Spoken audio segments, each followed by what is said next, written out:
Welcome, welcome to the Cooking Swiss. And today we are going to make another very iconic Swiss dish. It was actually invented in Switzerland. It is called Bircher Muesli, or, I'm sure you've heard the word before, the muesli mix. So we are going to make this from scratch. So first off, we're starting with what I call the dry ingredients, which is 6 tablespoons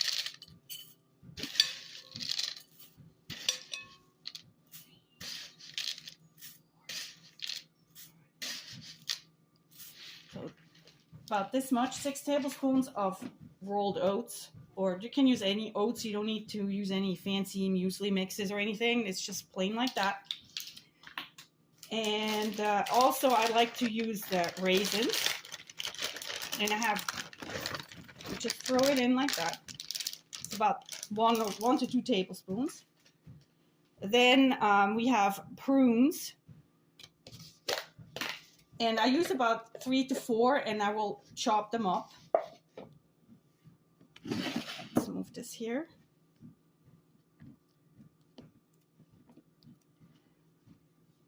And because this is, spring, late spring, summer, it's actually easy to find a whole bunch of fresh fruit. So use fresh fruit, but if it's winter, you add more dried stuff, but I kind of like to add some dry fruit in because of the sweetness. And yeah, the Bircher Muesli had actually an interesting story. It was invented by Dr. Bircher Benner in Zurich. He lived around the turn of the century, 19th century. And he had a sanatorium for people with digestive issues. And he was a big proponent of raw, uncooked food. Later on, he actually himself became vegetarian. And he tasked his older sisters, or I don't know if they were older, but any rate, his sisters. So I'm also putting in some apricots. If it's later in the summer when you're making this, if there's fresh apricot available, you can use fresh apricot. That's preferred. Too much. I just like to have a whole variety of flavors. And also, again, I just cut it up a little bit. So the two sisters invented a whole bunch of recipes for him, amongst many, the Bircher Muesli. And this muesli, the original recipe is basically just raw oats, milk, and grated apples. So we still have obviously the original ingredients. And I thought I'd make this because a bunch of the fresh ingredients are going to be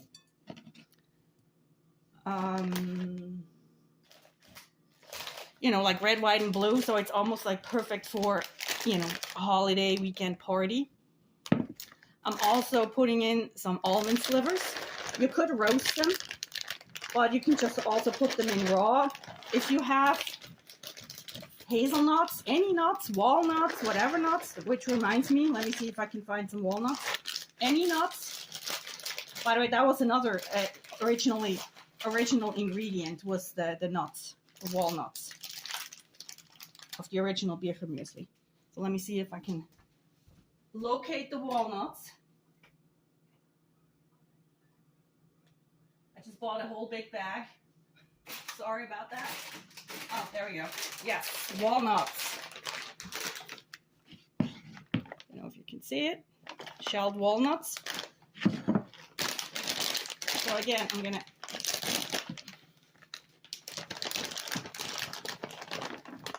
just a little bit, because remember, you're gonna put a whole bunch of different ingredients in,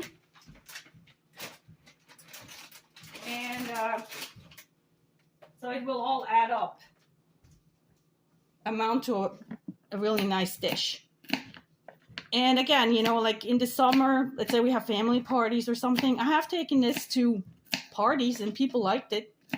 It's a very light and easy dessert, but in Switzerland, we usually eat this for dinner. This is a great dinner recipe.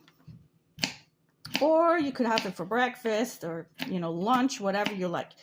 It's so popular, you can buy it in most grocery stores already pre-made. Even in restaurants, many restaurants offer Bircher Muesli, freshly made. Let's say if you were to go to a Starbucks in Switzerland, I can almost guarantee you that they're going to have Bircher Muesli there.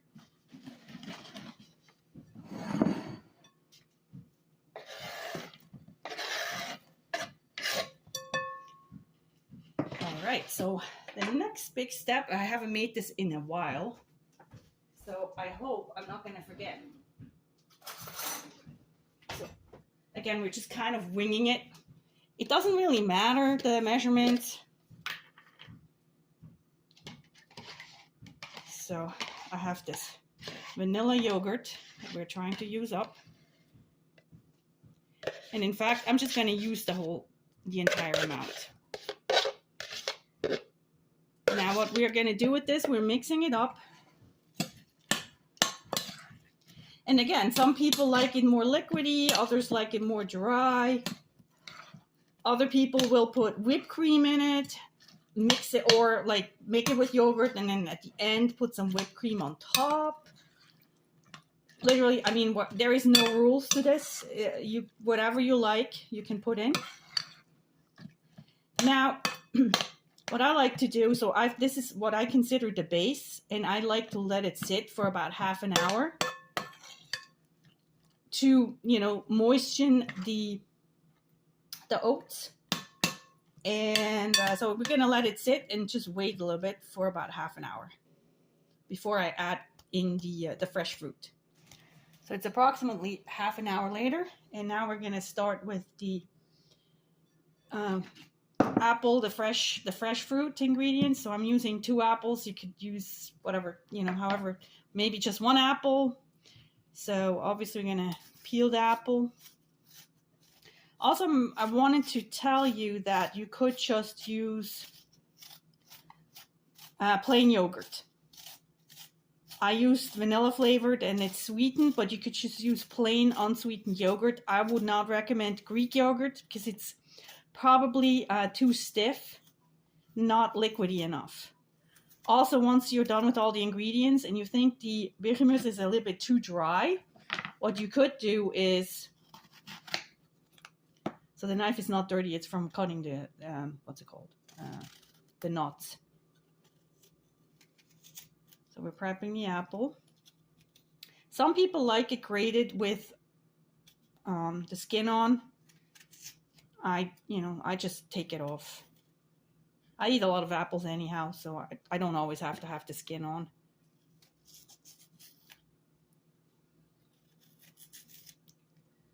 Some people don't like the roughness of the skin.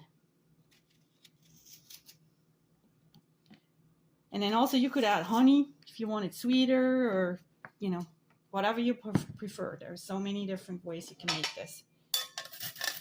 I know, can you see it? Yeah. Let me grate it onto the board and then move it so you can see how it's done. So I'm using it like a potato grater. So it's kind of like rough. And once you grate the apples, mix them in immediately. So the sourness of the yogurt will prevent the apple from turning brown, but it's going to turn brown a little bit. Oh, which reminds me, I also need a little bit of lemon.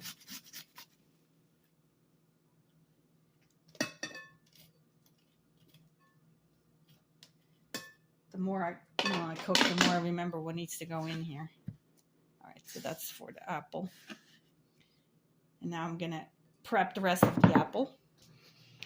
All right, so before I completely mix this all under, can you see the lemon? Here we go. I'm just going to cut a lemon sliver. And we are squeezing that over here, like a wedge, I guess it's called a lemon wedge.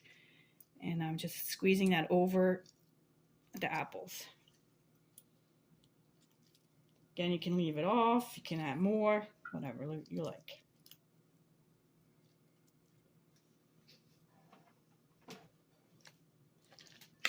Now we're mixing the apple in. And it's definitely taking form. I don't know a lot of people who do not like Bircher Muesli. I really don't. I'm not saying that. So when I take this to a party, it is usually a big hit because everybody's used to, you know, these oversweet cake desserts, brownies, and don't get me wrong, that's all great. But sometimes in the summer, you just kind of want to have something, you know, refreshing.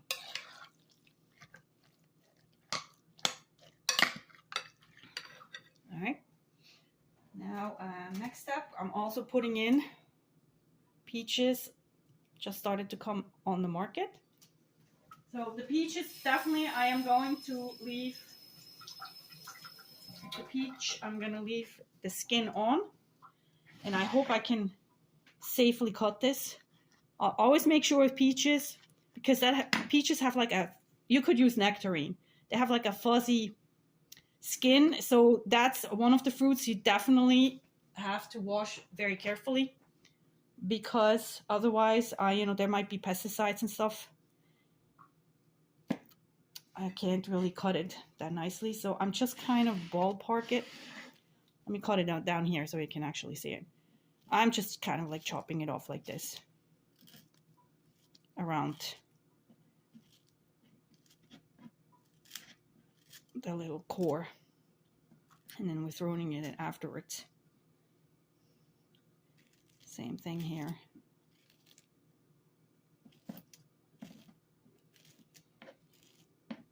Yeah, so this morning, my friend who lives in our neighborhood, and now we went to a couple of yard sales. Actually, only one yard sale, but then we decided to, oh, let's go and see if we can find some sunflowers. So we started driving around, and then I was like, oh, since we're here, let me see if I can find rhubarb. And we went to 5 different rhubarb stands here in South Jersey, and not rhubarb stands, roadside stands, and nobody had rhubarb. It's like I couldn't believe it. They don't have, so I guess I cannot show you any of my great rhubarb recipes. I used to have rhubarb in my yard, but unfortunately it died, so I have to, I guess, buy another root. So mixing that in. Now I think the hard work is almost done. We have one more. I am also going to put in a kiwi. Again, if you don't like kiwi, leave it off. Add in whatever you like. I usually cut the kiwi just like that. It is a little bit, I don't know, it's always tough. I think it's sweet enough, but this one is not soft, so it's still kind of hard. I sometimes like the fruit, like crunchy. I'm weird that way. For example, peaches, if they're over ripe, I don't like them. I like them when they're a little bit crunchy. I've also seen, finally, already some cherries. I guess the cherry season is coming up now. Usually lasts till about mid-July, I'd say.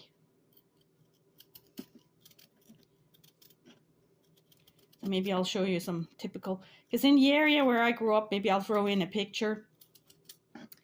We have a lot of cherry and cherry trees, and just gorgeous. And they're in full bloom in the spring. So let me. The beauty about the kiwi is, or the kiwi, you don't have to wash them because they have a skin. So I like to cut out the rough part here in the middle.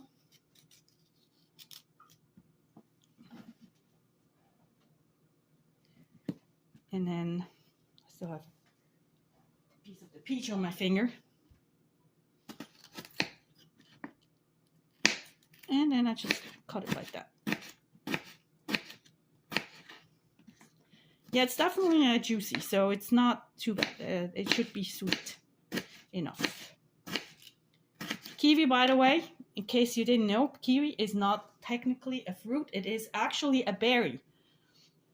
And also kiwi grows on, you know, there are like two houses, like the female tree and the male tree. And you always have to plant a female tree next to a male tree, or else you're not going to have any kiwi fruit. Like one of my friends where I grew up, friends of my mother's, she had a kiwi tree, and for years she's like, I don't understand. It's like, it never has any fruit. So finally, you know, somebody told her, and she planted a second tree, and then she started to have kiwi fruit. Or berries. So, of course, we're also putting in some blueberries. So now we just basically, I guess the strawberries we'll cut a little bit up too. Gonna wash the blueberries.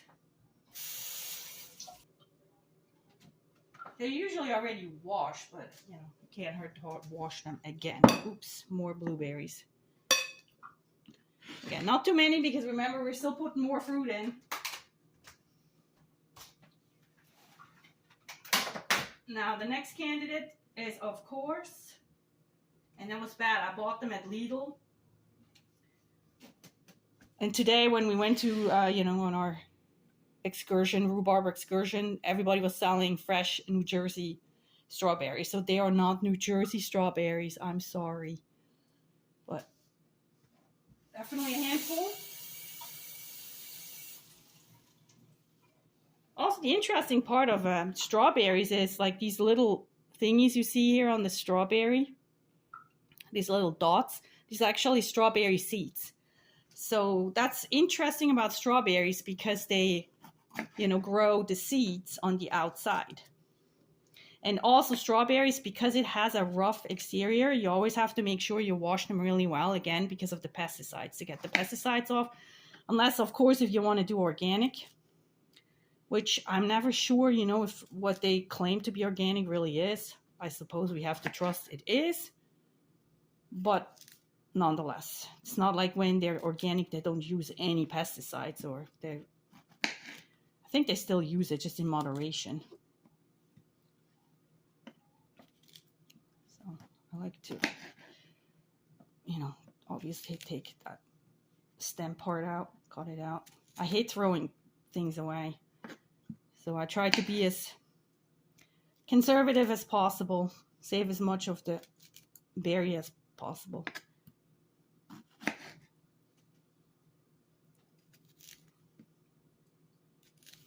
All right, now in the next step, this is how I usually cut it. I just cut it like that.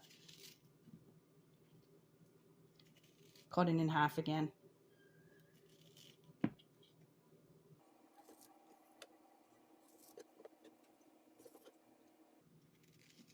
I usually would just throw it straight in, but you can't really see it that well, so I'm doing it in a separate step.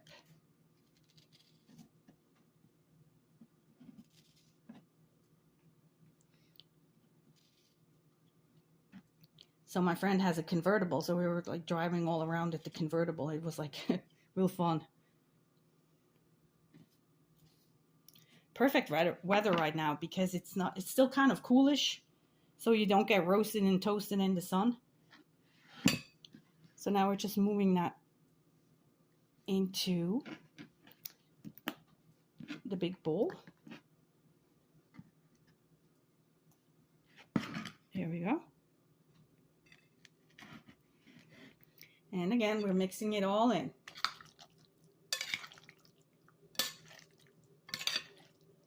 See this nice red, white, and blue.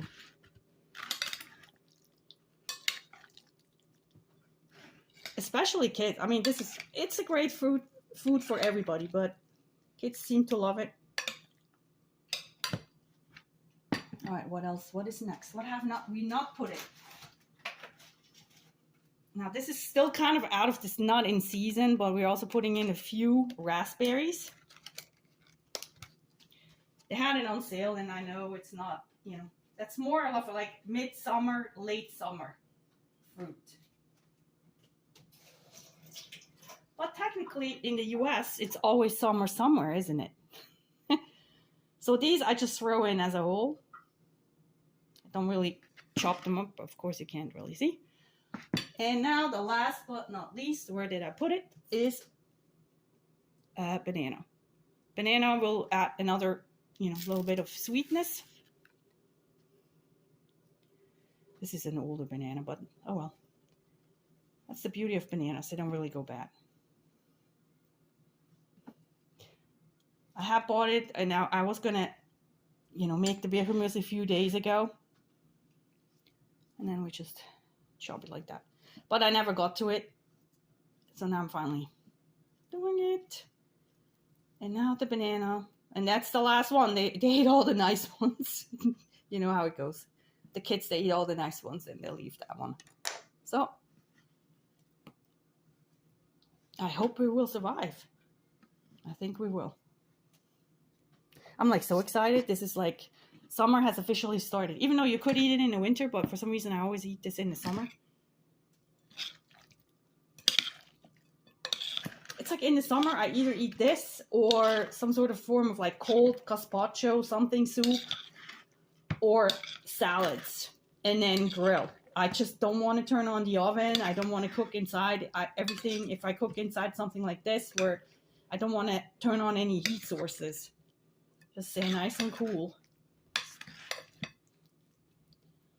All right, so that's pretty much it.